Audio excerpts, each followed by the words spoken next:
SLC16A11 유전자 같은 경우 이런 특정 변이를 가진 사람들이 굉장히 살이 많이 쪄요.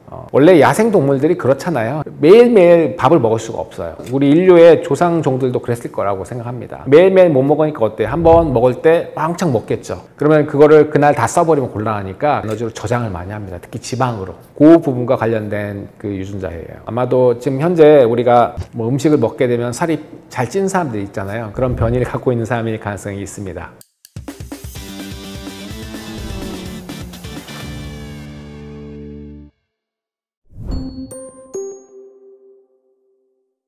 우리가 인류라고 부르는 게 있죠. 그 현생 인류는 지구를 차지하고 있는 사람들을 우리가 현생 인류라고 합니다. 그 전에 멸종한 우리 인류의 여러 종들이 있어요. 그 중에 이제 하나가 네안데르탈인이라고 보시면 되겠고요. 우리 현생 인류랑 어떻게 보면 경쟁에서 밀려서 이 지구에서 사라진 그 현생 인류의 한 종이라고 생각하시면 되겠습니다. 사실 인류의 조상이 있었겠죠. 전체 조상이. 그리고 침팬지, 현생 침팬지의 조상이 있었을 겁니다. 현생 침팬지와 인류의 조상이 한 조상에서 존재하던 시절이 아마 600에서 700만 년 정도라고 얘기를 해요. 네, 그러면서 이제 두 부류가 갈라지기 시작합니다. 거기서 이제 우리 인류의 종들이 출현하게 되죠. 오스트랄로피테쿠스라는 말은 들어보셨죠? 오스트랄로피테쿠스 아파렌시스 같은 이런 종들, 루시라고 불리는 그 오스트랄로피테쿠스 종으로부터 시작하는데, 오스트랄로피테쿠스가 200만 년 전에서 400만 년 전 요 사이에 살았었습니다. 그 오스트랄로피테쿠스에서도 여러 종들이 있어요. 일부가 또 호모가 되면서 나옵니다. 호모라고 불리는 사람 속이 있는데요. 사람 속이 약 200만 년 전부터 출현합니다. 자, 호모 속이 나오면서 처음에 호모 하빌리스, 그 다음에 호모 에렉투스, 호모 에렉투스로부터 진화한 그룹이 바로 네안데르탈린과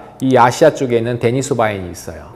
최종적으로 현생 인류인 호모 사피엔스가 약 30만 년 전에 출현합니다. 제가 아까 여러 그 호모 속의 종들을 얘기했는데요. 그 중에 이제 호모 하빌리스는 도구를 쓸 수 있었던 그 어떤 특징을 가지고 있고요. 그 다음에 호모 에렉투스는 우리가 직립 원인이라고 얘기를 하는데, 이 호모 에렉투스가 아프리카에서 기원해서 전 세계로 뻗어나간 최초의 호모 속이 되겠죠. 그래서 쭉 뻗어나갑니다. 그래서 각 지역에서 자리를 잡고 살아가는데, 그 중에 후손이 즉 유럽하고 서아시아 이쪽에 있던 게 네안데르탈린이고요. 그 다음 이쪽 동아시아 쪽에 있었던 것이 데니소바인입니다. 호모 에렉투스의 후손들이 되겠죠. 그리고 이제 호모 사피엔스가 30만 년 전에 출현해서 또 아프리카 밖으로 나옵니다. 아프리카 밖으로 나오면서 전 세계로 이제 몇만 년에 걸쳐서 전 세계로 다 뻗어나가면서 지금 우리가 보시는 바와 같이 전 세계 우리 인류를 다 채우게 되는 것이죠. 그런 과정에서 네안데르탈린을 멸종시키고 데니소바인도 멸종시키고 하면서 전 세계에는 우리 인류의 호모 사피엔스 한 종만 남아있게 됩니다.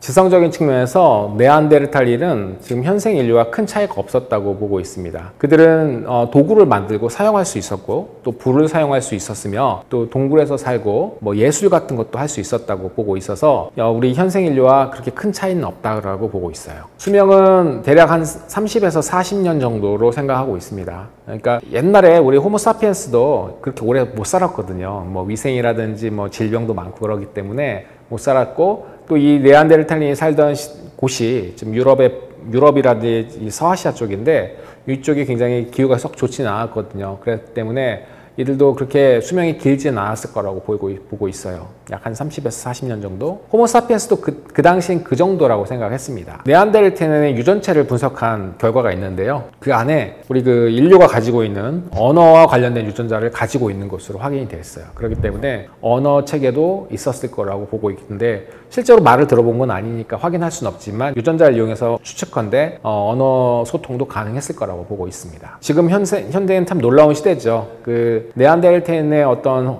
유해 화석으로부터 그들이 갖고 있던 전체 유전자를 다 이 유전자 서열을 읽어가지고 그걸 분석하신 분이 몇 년 전에 노벨상을 받았습니다. 그 분석에서 또 얻었던 중요한 시사점은 네안데르탈린이 멸종한 게 아니라 사실은 지금 현생 인류의 유전체, 그들의 유전자가 들어있거든요. 그래서 어떻게 보면은 호모 사피엔스가, 현생 인류가 네안데르탈린을 다 죽여 없앤 게 아니라 여러 가지 방법으로 멸종을 시켰겠지만 그 중에 한 가지가 이제 유전적으로 같이 서로 섞여가지고 없어졌다라고 하는 어떤 주장도 있어요. 네안데르탈린은 이 얼굴 구조가 이 호모 사피엔스랑 달라요. 호모 사피엔스는 위아래가 길죠. 근데 네안데르탈린은 얼굴이 좀 위아래가 짧습니다. 그 다음에 이 얼굴이 돌출되어 있는 평행이고 이마가 눕혀져 있는 형태예요. 우리는 이마가 굉장히 평평하잖아요, 그죠? 그러니까 이런 어떤 얼굴 골격 자체가 달랐고요. 화석을 보게 되면 하지만 근육이라든지 뭐 이런 거에 있어서는 호모사피엔스랑 크게 다르지는 않았던 것 같아요. 굉장히 춥고 힘든 환경에 살았기 때문에 거기서 살기에 적합하도록 굉장히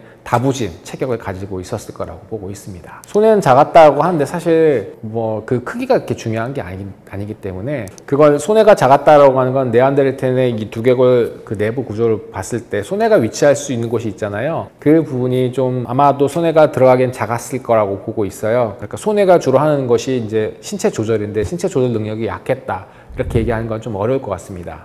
대신 호모사피엔스 같은 경우에는 좀 더 뭐랄까 사냥 전략이라든지 그 다음에 도구 만드는 이런 부분들 사회적으로 이렇게 모여서 할 수 있는 것들에 굉장히 강한 부분이 있었어요. 그렇기 때문에 네안데르탈인을 몰아내는데 그런 부분이 더 중요하게 작용하지 않았을까. 신체적으로 네안데르탈인이 더 억셌다고 다부지고 건장했다고 주장하는 사람들도 있긴 하지만 이제 그것만 가지고는 안 되잖아요. 우리 호모사피엔스는 전 세계적으로 뻗어나가면서 그 아메리카에 있는 수많은 거대한 포유류 있죠. 매머드라든지 검치 호랑이라든지 그다음에 뭐 이런 거대한 포유류들 다 멸종시켰어요. 그러니까 집단 사냥 전략을 써가지고 아무리 덩치 크고 힘센 뭐예요. 그냥 우리 호모사피엔스들이 굉장히 집단적으로 사냥하는 능력이 굉장히 뛰어나거든요. 예를 들어 다른 인종과, 그러니까 이렇게 네안데르탈이라 부르는 인종들과도 만약에 싸움을 하게 된다고 하면은 그런 어떤 유기적인 그런 체계를 갖춘 호모사피엔스가 훨씬 더 유리했을 거라고 보고 있어요. 네안데르탈이 있던 곳이 이 서아시아랑 유럽 쪽이잖아요. 유럽 쪽 사람들 보게 되면은 예를 들어 피부색이라든지 머리카락의 어떤 모발이라든지 이런 부분들이 다른 지역과 좀 구분되는 부분도 있습니다. 면역과 관련된 유전자도 일부 남겨줬다라고 하는 그런 내용도 있습니다. 그래서 지금도 계속 연구하고 있고요. 굉장히 흥미로운 부분이긴 하죠. 그들의 유전자가 어쨌든 우리 그 호모사피엔스 한 1에서 2% 정도를 차지하는 유전자에 기여를 했다라고 보고 있어요. 그 유전체를 분석해 봤을 때 그런 결과도 있긴 하더라고요. 그러니까 우리 생체 리듬을 관여하는 여러 유전자들이 있는데 네안데르탈인이 가지고 있었고 또 이 아시아 쪽에 데니소바인도 그런 부분이 있었다라고 하는 부분이 있어요. 글쎄요, 그 아침형 인간이라고 하는 게 그 생체 리듬 같은 경우에는 유전자에 의해서 결정되는 부분도 있죠. 하지만 또 어떤 자기가 처한 삶의 조건에서도 영향을 받는 부분이 있기 때문에 그걸 가지고 추론하는 건 좀 너무 섣부르지 않나라는 생각이 듭니다. 네안데르탈인이 현대인에게 남겨준 유전자 중에 SLC16A11 유전자가 있어요. 이 유전자는 간 세포의 대사와 관련된 유전자인데요. SLC16A11 유전자 같은 경우 이런 특정 변이를 가진 사람들이 굉장히 살이 많이 쪄요.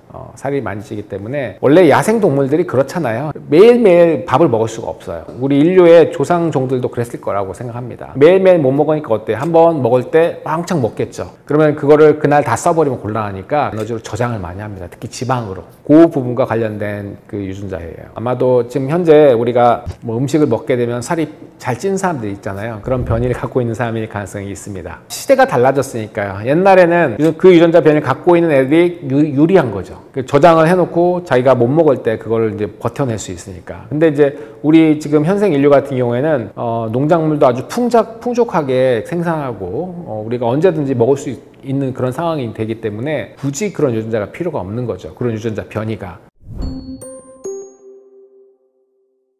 네안데르탈인이 멸종한 여러 가지 원인들에 대해서 제가 두 가지 말씀드린 것 같네요. 호모사피엔스와의 경쟁, 전쟁 같은 그런 경쟁에서 졌다. 그 다음에 호모사피엔스와 유전적으로 합쳐져서 없어졌다. 또 한 가지 더 말씀을 드리자면 그 네안데르탈인이 살던 시기 또 그 지역이 호모사피엔스 같은 경우에는 아프리카에서 처음에 나왔거든요. 그렇기 때문에 그 지역이 1년 내내 그 기온이 일정하죠. 살기 굉장히 좋습니다. 근데 그 유럽이나 이 서아시아 이쪽은 굉장히 척박한 환경이었어요. 특히 호모사피엔스랑 그 다음에 네안데르탈인이 살던 그 시기, 신생대 최근이죠. 지금 우리는 덥다 하지만 불과 한 1만 년 전에만 해도 빙하기라는 게 있었습니다. 빙하기 때는 거의 전 지역이, 특히 유럽 같은 지역은 전부 다 빙하로 덮여 있었어요. 빙하로 덮여 있으니까 농사를 짓거나 사냥을 하거나 이런 게 굉장히 어렵습니다. 빙하기와 빙하기 사이에 간빙기가 있는데 이런 시기가 계속 왔다 갔다 반복을 한 거예요. 거기서 먹을 것이 없어지고 그러다 보니까 그런 기후변화에 적응을 못해서 멸종했다. 호모사피엔스랑 전쟁 뭐 이렇게 얘기를 했지만 사실 전쟁이라고 보기에는 뭐였지만 서로가 서로 사냥한 거겠죠. 먹을 것으로 사냥을 했고 아까 말씀드린 것처럼 호모사피엔스는 굉장히 조직화된 사냥을 잘했어요. 뭐 꼭 서로를 위한 사냥이 아니라도 사냥감이 있으면 사냥한 그룹들이 그걸 가져가는 거잖아요. 그러면 예를 들어 호모사피엔스가 현생 인류가 다 가져가면 네안데르탈인이 먹을 게 없어지죠. 자연스럽게 멸종을 했다라고 하는 세계가 있습니다. 그러니까 호모사피엔스와의 경쟁, 기후변화, 호모사피엔스와의 어떤 유전적 결합에 의해서 순수 네안데르탈인은 멸종의 길에 접어들지 않았을까라고 생각을 하고 있습니다. 우리 호모사피엔스 현생 인류는 현재 뭐 여러 가지 종교라든지 정치라든지 이념이라든지 이런 문제로 싸우고 있지만 같은 조상에서 나온 자손이라고 생각하고 화합하면서 평화롭게 잘 지냈으면 좋겠습니다. 저는 이화여자 대학교에서 생물 다양성을 가르치고 연구하는 정종욱 교수였습니다. 감사합니다.